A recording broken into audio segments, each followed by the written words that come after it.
हाय दोस्तों, मैं प्रिया और अपने चैनल टेक विद प्रिया में आप सभी का हार्दिक हार्दिक स्वागत करती हूं। तो आज हम बात करेंगे सोमनाथ ज्योतिर्लिंग के बारे में कि उनके पीछे का पौराणिक कथा क्या है और उनकी हिस्ट्री क्या है, उनका इतना महत्व क्यों है। तो गुजरात प्रांत के कठियावाड़ क्षेत्र में समुद्र के किनारे सोमनाथ नामक विश्व मंदिर में यह ज्योतिर्लिंग स्थापित है। पहले यह एक क्षेत्र प्रभास क्षेत्र के नाम से भी जाना जाता था। यहीं भगवान श्री कृष्ण ने जरा नामक व्याध के बाण को निमित्त करके अपनी लीला का श्रवण भी किया था। कहते हैं कि यहाँ के ज्योतिर्लिंग की कथा जो है तो कुछ इस प्रकार है। चलिए मैं आपको बताती हूँ। तो दक्ष प्रजापति की 27 कन्याएं थीं, ठीक है ना। उनमें से सभी का विवाह चंद्रदेव के साथ हुआ था, किंतु चंद्रमा का समस्त अनुराग व प्रेम उसमें से केवल रोहिणी के प्रति रहता था। अगर आप चंद्रमा की भी कथा उठा के देखेंगे तो आपको उनका पूरा ही विस्तार पूर्वक वर्णन मिलेगा कि वो 15 दिन तक मतलब नहीं दिखते हैं, 15 दिन में दिखते हैं और 15वें दिन वो पूर्ण कैसे होते हैं। तो उनकी भी एक बहुत ही अच्छी ऐतिहासिक कथा है, आप एक बार ज़रूर पढ़ के देखिएगा।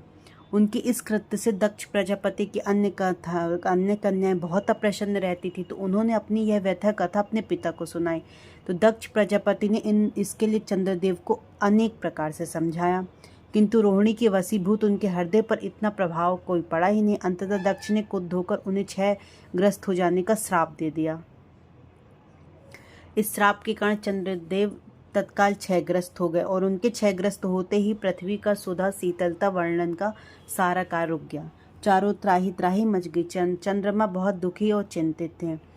तो उनकी प्रार्थना सुनकर इंद्रादि देवता और वरिष्ठ आदि ऋषिगण उनके उद्धार के लिए पिता में ब्रह्मा जी के पास गए। सारी बातों को सुनकर ब्रह्मा जी ने कहा कि चंद्रमा अपने साम विमोचन के लिए अन्य देवों के साथ पवित्र प्रभास क्षेत्र में जाकर मृत्युंजय भगवान शिव की आराधना करें। उनकी कृपा से अवश्य ही उनका शाप नष्ट हो जाएगा और वे रोग मुक्त हो जाएंगे। तो उनकी कथनानुसार ने चंद्रदेव के मृत्युंजय भगवान की आराधना का सारा कार्य पूरा किया। उन्होंने घोर तपस्या करते हुए 10 करोड़ बार मृत्युंजय मंत्र का जाप किया। उससे प्रसन्न होकर मृत्युंजय भगवान शिव ने उन्हें अमृतत्व का वर प्रदान कर दिया। उन्होंने कहा, चंद्रदेव तुम शोक मत करो, मेरे वर से तुम्हारा साम मोचन तो होगा ही, साथ ही साथ प्रजापति दक्ष ने वचनों की रक्षा भी हो जाएगी।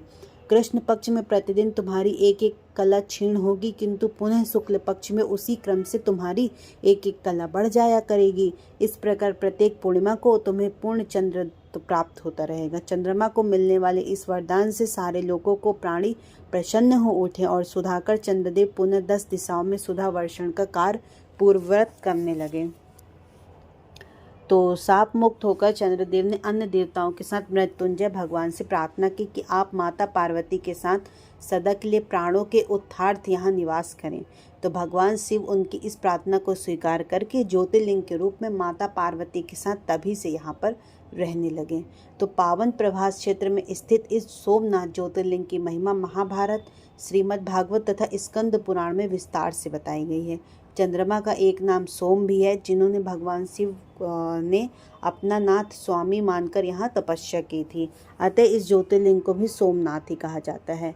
इनके दर्शन, पूजन और आराधना से भक्तों के जन्म जन्मांतर के सारे पाप व दुष्कृत्य विनष्ट हो जाते हैं। वे भगवान शिव और माता पार्वती की अक्षय कृपा का पात्र बन जाते हैं। मोह का मार्ग उनके लिए सहज ही सुलभ हो जाता है। उनके लौकिक परलौकिक सारे कृत्य स्वयं सफल हो जाते हैं।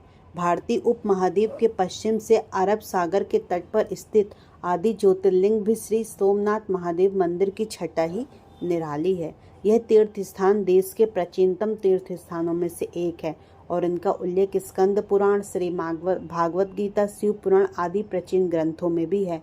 वहीं ऋग्वेद में भी सोमेश्वर महादेव की महिमा का उल्लेख है। यह लिंग शिव के 12 ज्योतिर्लिंगों में से पहला ज्योतिर्लिंग माना जाता है। ऐतिहासिक सूत्रों के अनुसार आक्रमणकारियों ने इस मंदिर पर 6 बार आक्रमण किया था। इसके बाद भी इस मंदिर का वर्तमान अस्तित्व इसे पुनर्निर्माण के प्रयास और सांप्रदायिक सद्भावना का परिचायक है। 7वीं बार यह मंदिर कैलाश महामेरु प्रसाद शैली ने बनवाया था। इसके निर्माण कार्य से